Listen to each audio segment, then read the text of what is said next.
Have you encountered extra fees for special packaging or special delivery? As a merchant, do you also have similar costs but you don't know how to charge them?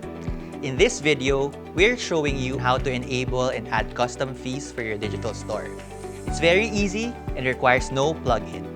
A Rush eStore feature our partners love. I'm Jeff, and welcome to another episode of In a Rush.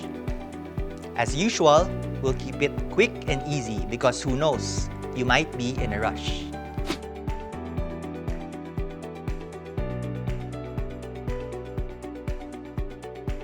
Custom fees are additional order fulfillment costs that are not included in your product price.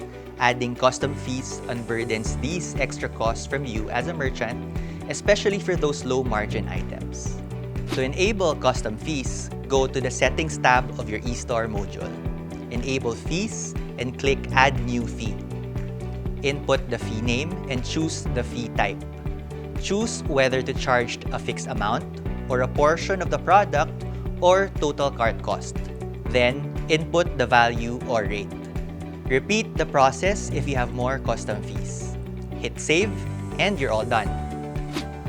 If you have more than one custom fee, that's okay, as long as you inform your customers what they are and what they're for. With your custom fee setup, you can now start selling from your eStore. In the next video, we're going to tell you more about radius, kilometer, and geographic reach. Don't miss it! This has been Jeff, and thank you for tuning in to In a Rush.